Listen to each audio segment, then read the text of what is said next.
함께 읽은 마태복음 4장 12절부터 25절은 아주 중요한 사건을 기록하고 있습니다. 바로 이 사건입니다. 예수께서 사역을 시작하시다. 이 땅에서 예수님께 사역을 시작하시고 계속해 나가시는 그런 이야기를 우리에게 전해주고 있습니다. 마태는 예수님의 제자죠. 아주 가까이에서 예수님의 사역을 지켜보면서 예수님의 사역의 핵심을 굉장히 자세하게 우리에게 전해줍니다. 그가 전해주는 예수님의 사역의 핵심에 초점 맞추고 그가 전하는 이야기의 선을 따라가면서 오늘 메시지를 듣겠습니다. 세 가지 포인트로 나누어서 말씀을 전하겠습니다. 첫째 포인트입니다. 그늘에 앉은 사람들을 마음에 품다. 예수님의 마음속에는 그늘에 앉아있는 사람들이 있었습니다. 마태는 이렇게 전해줍니다. 우리가 읽은 말씀에 12절, 13절 우리 함께 읽을까요? 함께 시작. 예수께서 요한이 잡혔음을 들으시고 갈릴리로 물러가셨다가 나사렛을 떠나 스불론과 납달리 지경 해변에 있는 가버나움에 가서 사시니. 예수님께서 사신 곳에 지명이 나옵니다. 나사렛, 가버나움. 나사렛은 예수님께서 어릴 때부터 사신 곳의 이름이죠. 그걸 사시다가 세례 요한이 잡혔다는 소식을 듣고 옮겨가셨어요. 어디로? 가버나움으로 옮겨가셨습니다. 가버나움은 납달리와 스불론 지경에 있는 해변에 있는 도시다라고 소개를 하고 있습니다. 나사렛과 가버나움에 살기로 결정하셨다. 굉장히 중요한 사실입니다.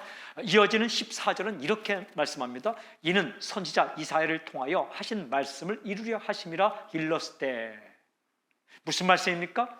예수님께 나사렛에 사셨고 스불론 땅과 납달리 지경 해변에 있는 가버나움에 사신 것은 우연이 아니라는 것입니다.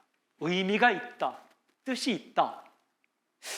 선지자 이사야를 통하여서 이미 하나님께서 말씀하신 사실이다라고 우리에게 전해줍니다. 15절, 16절 이렇게 기록되어 있어요. 스불론 땅과 납달리 땅과 요단강 저편 해변길과 이방의 갈릴리여 흑암에 앉은 백성이 큰 빛을 보았고 사망의 땅과 그늘에 앉은 자들에게 빛이 비춰도다 하였느니라. 그러니까 메시아가 오시면 어느 땅에 사실 것인가? 그 땅들의 이름이 이렇게 기록되어 있어요. 스불론 땅, 납달리 땅, 요단강 저편 해변길, 그리고 이방의 갈릴리.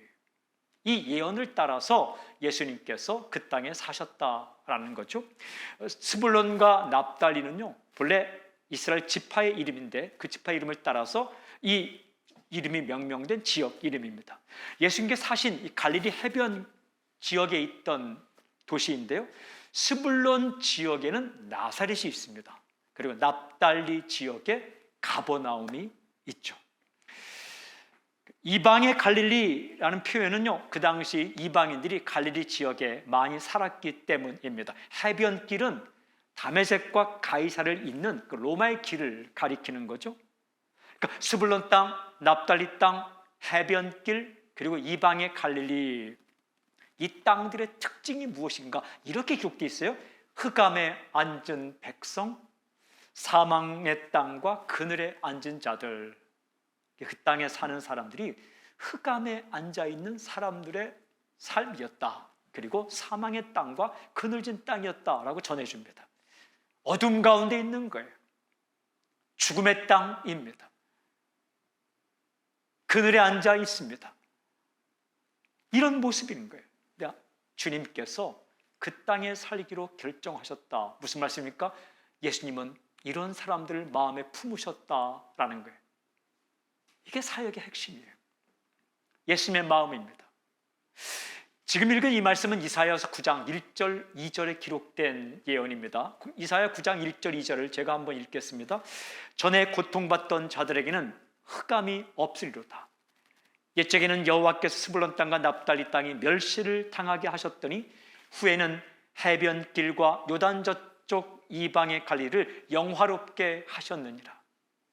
흑암에 행하던 백성이 큰 빛을 보고 사망의 그늘진 땅에 거주하던 자에게 빛이 비추도다.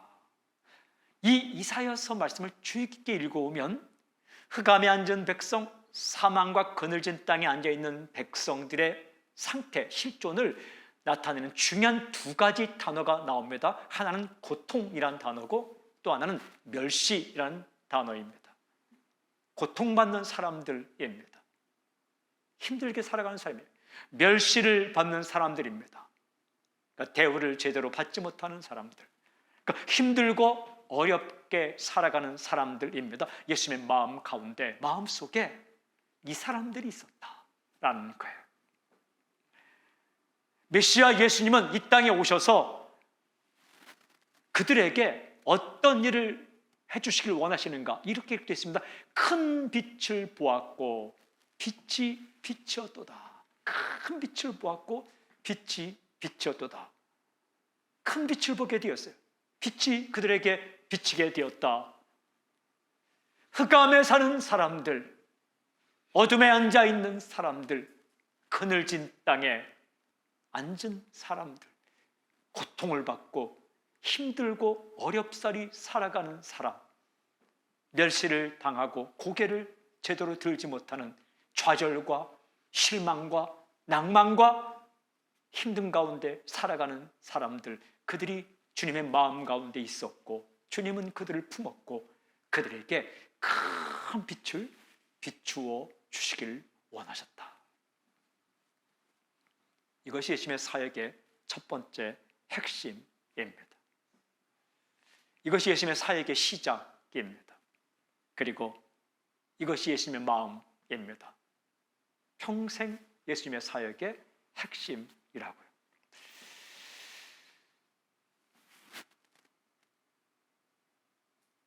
사랑하는 여러분, 살다 보면 내 모습이 그늘에 앉은 것처럼 보일 때가 있어요. 큰 영광의 자리가 아니라 그늘에 앉아있는 것처럼 느껴질 때가 있습니다.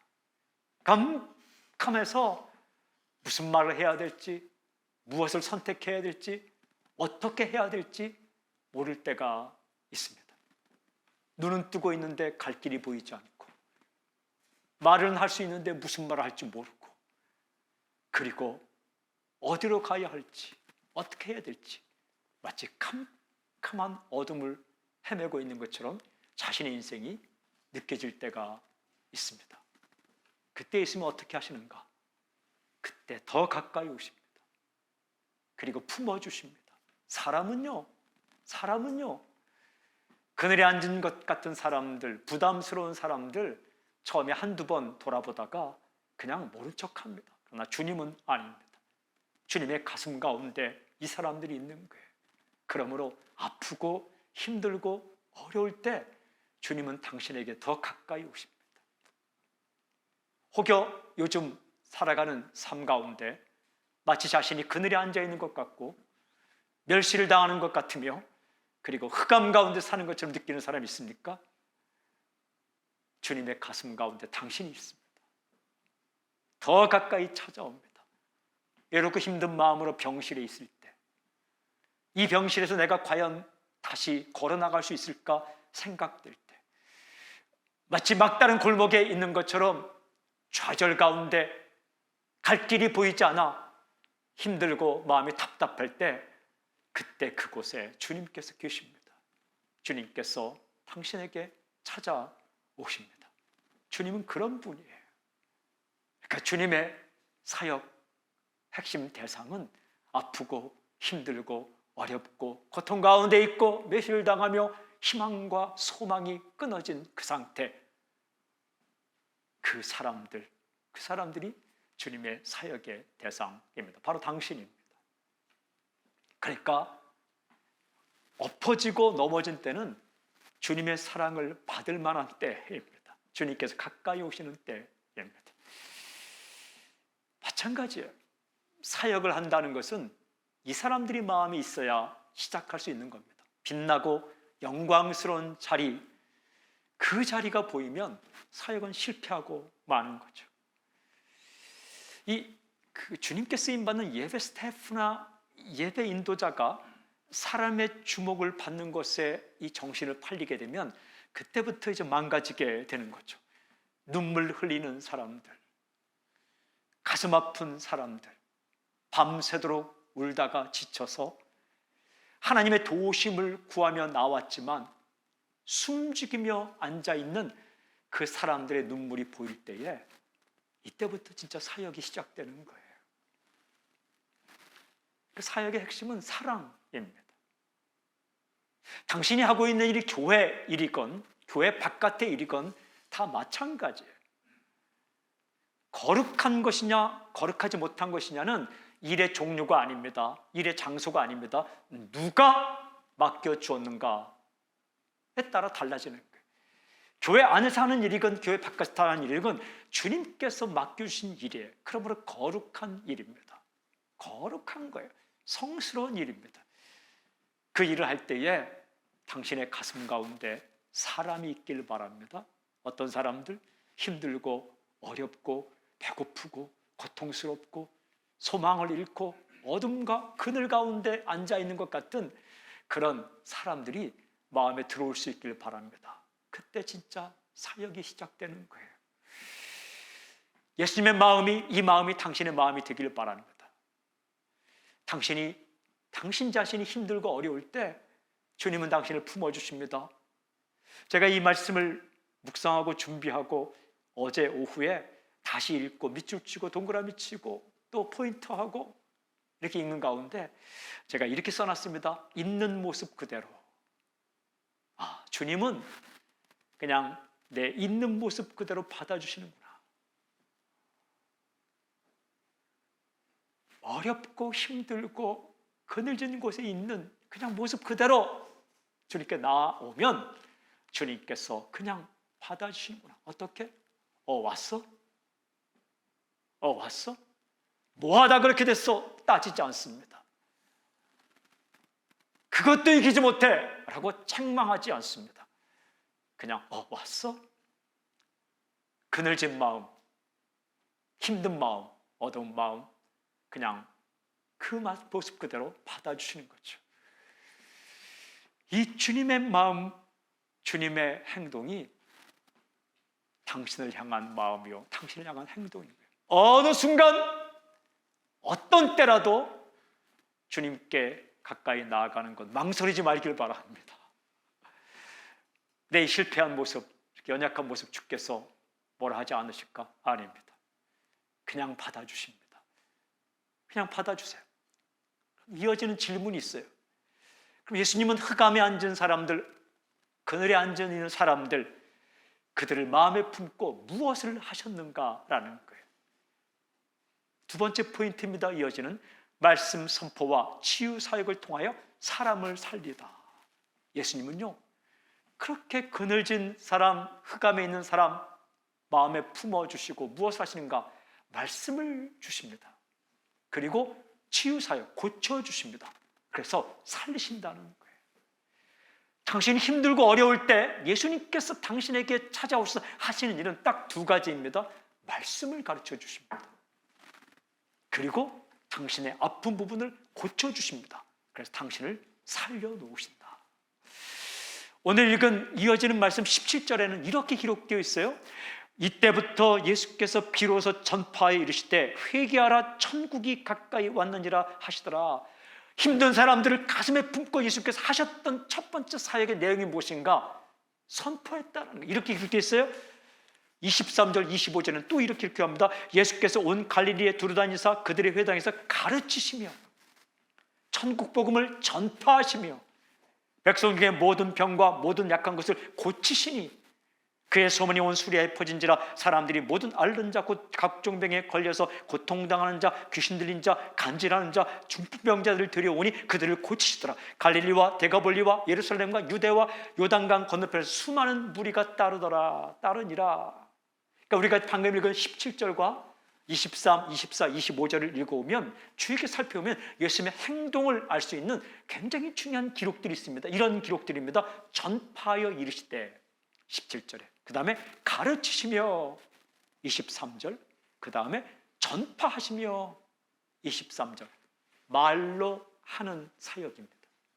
그 다음에 또 이렇게 기록되어 있어요. 고치시니 23절, 그리고 고치시더라 24절.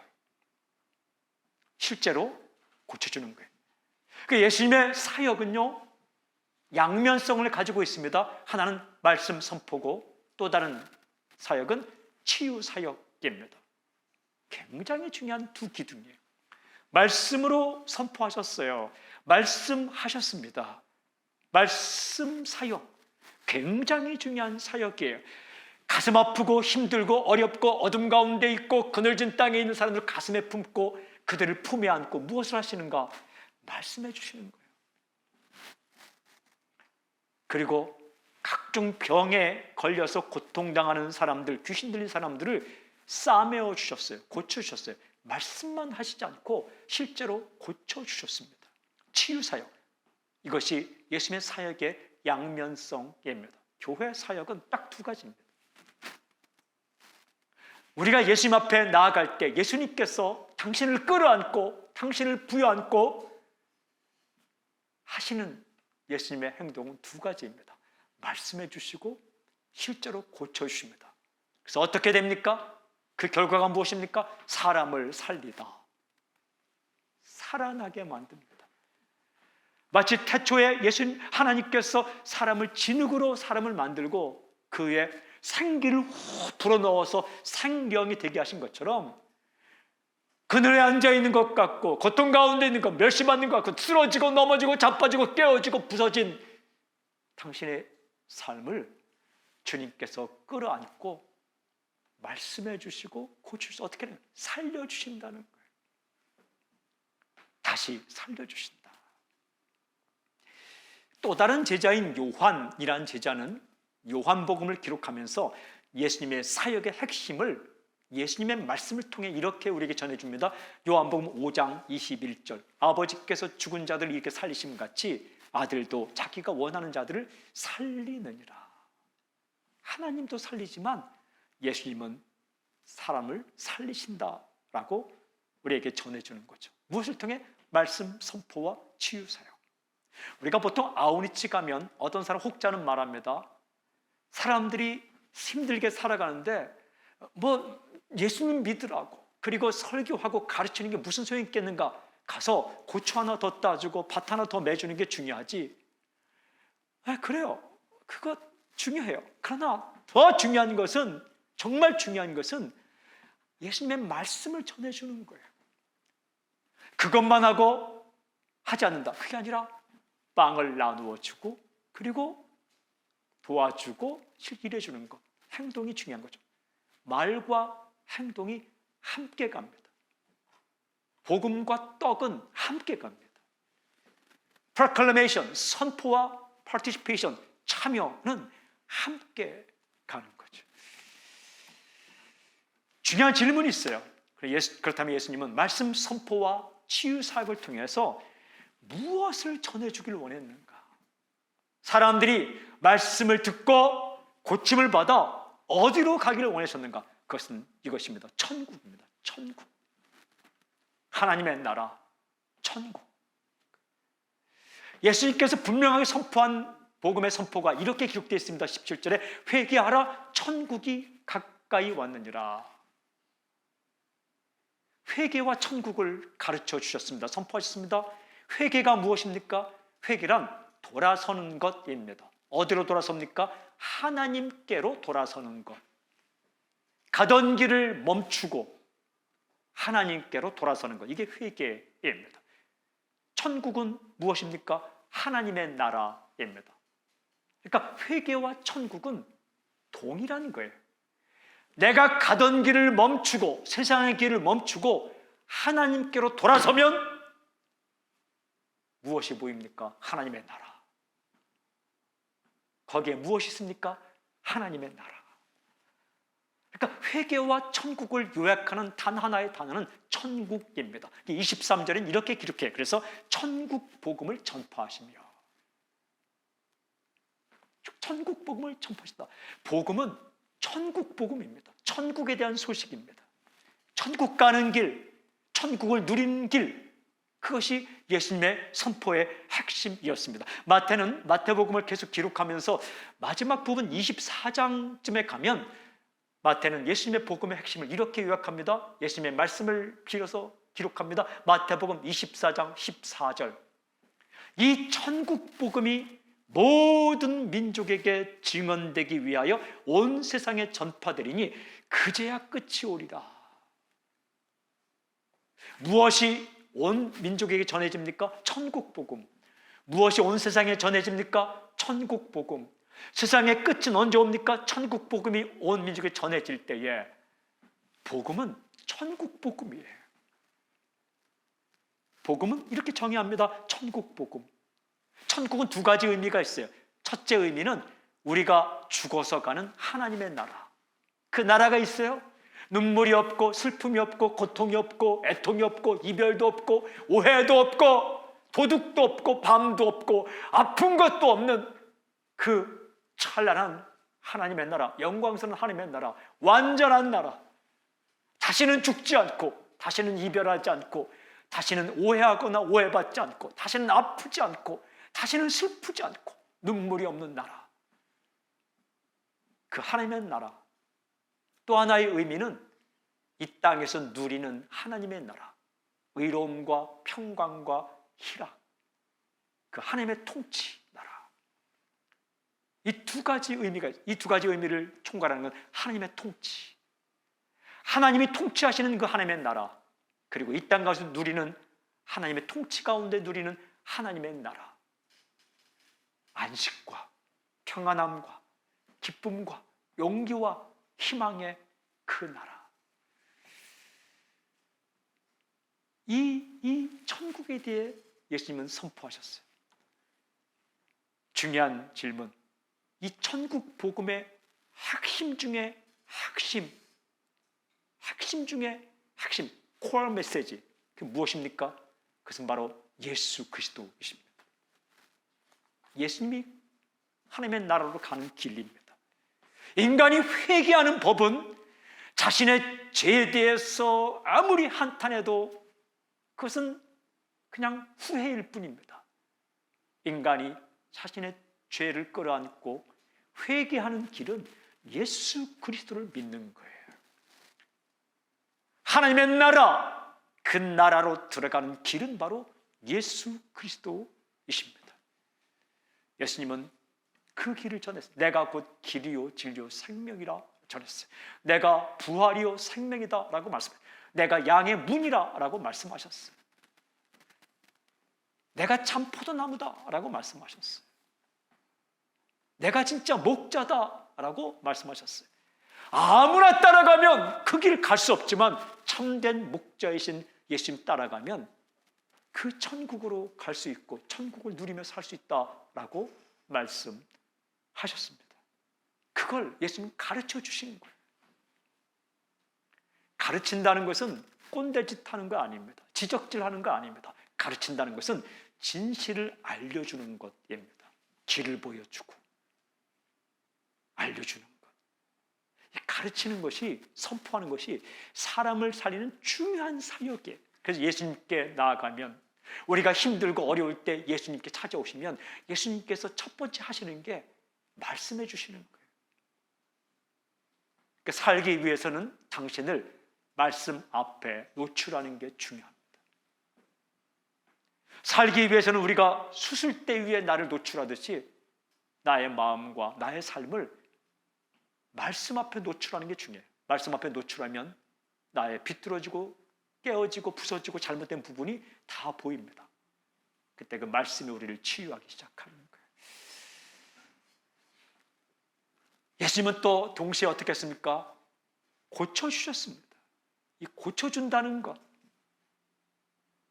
배고픈 자에게 먹여주고 헐벗은 자에게 옷 한 벌 주고 아픈 자를 싸매준다는 것, 이것은요 수단이 아니라 목적입니다. 예수님은요 오병이의 기적을 일으켜줄 때, 먹여줄 때, 또 병든 자 고쳐줄 때, 귀신 들린 자 내쫓아줄 때, 아픈 자 치유해줄 때 이것 해주면 나를 따라오겠지, 그 수단으로 사용한 게 아니에요. 아프면 힘들거든요. 병들면 힘들거든요. 그냥 그 사람들 고쳐준 거예요. 그래서 살려준 거예요. 의료 선교는 수단이 아니에요. 근데 그 자체가 목적인 거예요. 그걸 수단으로 해서 어떻게 해보려고 하면 여러분 사람이 금방 압니다. 아, 나를 이용하는구나. 아니에요. 그냥 아프고 힘들고 어렵고 배고픈 사람들 주님의 마음으로 도와줘서 살려주면 그게 고마워서 주께 나오게 되는 거죠. 인간은 무지해요. 인간은 무식해요. 인간은 뭘 몰라요. 이 땅 가운데 살면서 온통 눈이 세상을 향하고 있기 때문에 천국을 몰라요. 소망하지만 어떻게 가는지 어떻게 누리는지 몰라요. 그러니까 들어야 되는 거예요. 하늘나라에서 사시다가 하늘나라의 주인으로 사시다가 이 땅 가운데 오셔서 땅에 발디디고 사는 사람에게 하나님의 나라를 말씀하신, 알려주신 예수님의 말씀을 들어야 하나님의 나라가 보이게 되고 그 길로 갈 수 있게 되는 거죠. 인간은 아픕니다. 고침을 받아야 돼요. 예수님은 가르치시고 고쳐주셨다. 사람을 살려주셨다.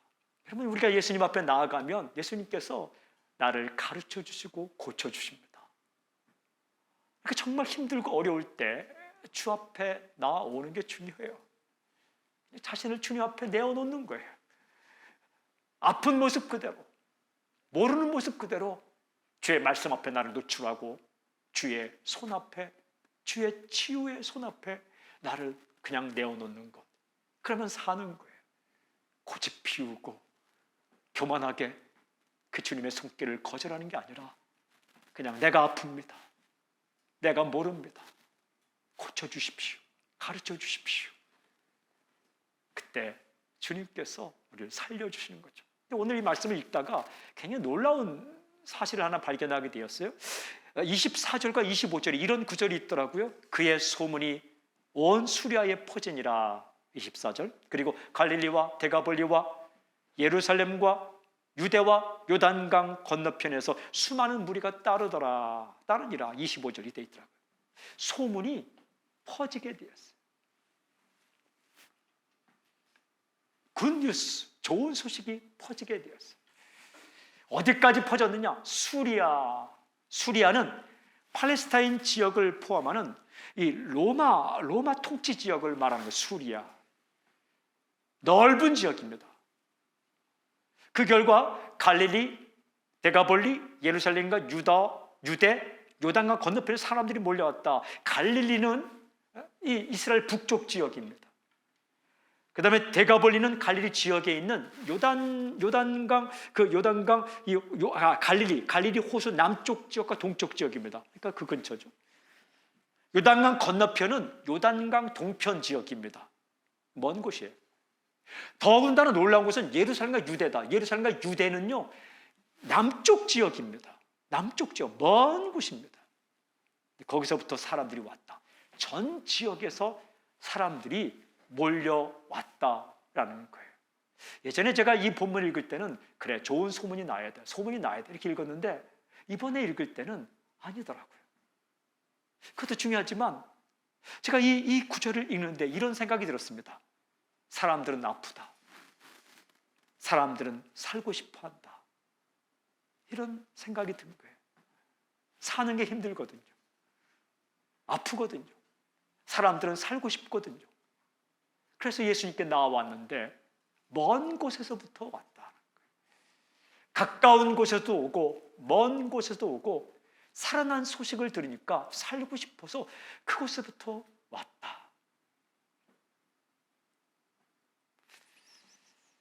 그러고 보면 흑암에 있는 백성들, 그늘진 땅에 있는 백성들, 어둠 가운데 있는 백성들은 어느 특정 지역, 갈릴리와 가버나움만을 가리키는 게 아니라 모든 인간을 가리키는 겁니다.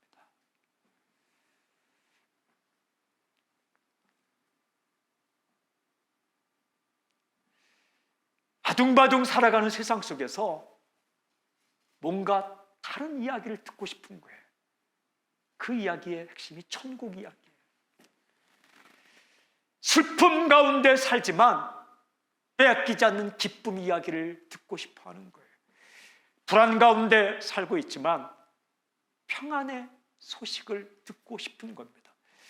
죽음을 경험하며 살고 있지만 생명의 소식을 듣고 싶은 겁니다. 하나님의 나라, 천국 이야기를 듣고 싶은 거예요. 인간이 그 낙원을 잃어버렸으니까. 신낙원에 대한, 잃어버린 그 낙원에 대한, 천국에 대한 그 갈망이 있는 거예요. 소망이 있는 거예요.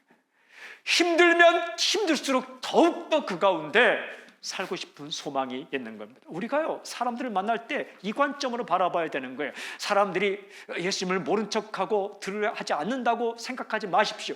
그럴수록 사람들은 더 천국을 기다리고 있는 거예요. 굿뉴스, 복음을 기다리고 있습니다. 세상이 힘들면 힘들수록 더 이 땅과 비교가 안 되는 하나님의 나라 소식을 기다리고 있습니다. 왜? 살고 싶기 때문입니다. 살고 싶기 때문에 그런 거예요. 그렇게 사람들이 살고 있어요. 우리가 입 다물고 있다면, 우리가 모른 척하고 있다면 누가 하나님의 나라 이야기를 전해주겠습니까? 그 이어지는 마지막 세 번째 포인트, 예수님은 사람을 살리기 위하여, 천국을 전하기 위하여, 사람을 고치기 위하여 어떤 방법을 선택하셨는가? 세 번째 포인트입니다. 제자를 부르시다. 이 방법을 선택하셨어요. 당신과 함께 그 일을 하기로 결정하셨습니다. 예수님은 제자를 부르시고 그들과 함께 사람을 살리시기로 결정하셨어요. 이거 불편한 겁니다. 이거 사람이 부족하잖아요. 그냥 예수님께서 그냥 혼자 하시면 되지. 33살에 천국으로 이 땅의 공생애를 마치지 마시고 그냥 천년만년 사시면서 직접 기적 일으키고 하시면 됐지.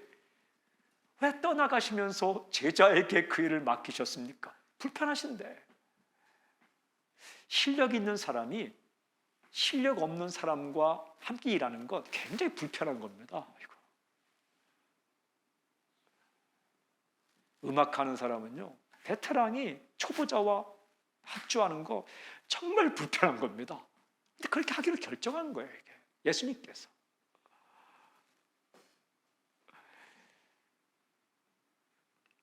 성경 읽으면 바울과 디모데가 함께 다녔잖아요. 무슨 일 했습니까? 천막 만드는 일, 가죽 세공하는 일을 했습니다. 사도 바울은 베테랑입니다. 디모데는 초보자입니다. 함께 일하면서 돈을 벌어서 자비량 선교를 했죠. 그때 학자들에 따르면 이 디모데는 초보자였기 때문에 이게 할당량을 잘 채우지 못했다는 거예요. 사도 바울은 늦게까지 일했어요. 왜 늦게까지 일했는가? 자신의 일을 마치고 디모데가 하지 못하는 할당량을 채우기 위해서 늦게까지 일했다는 거예요. 바울의 일과를 따져보면 그 당시에 적정 근무 시간을 초과해서 밤늦게까지 새벽부터 일했다. 그래서 돈을 벌어서 했다.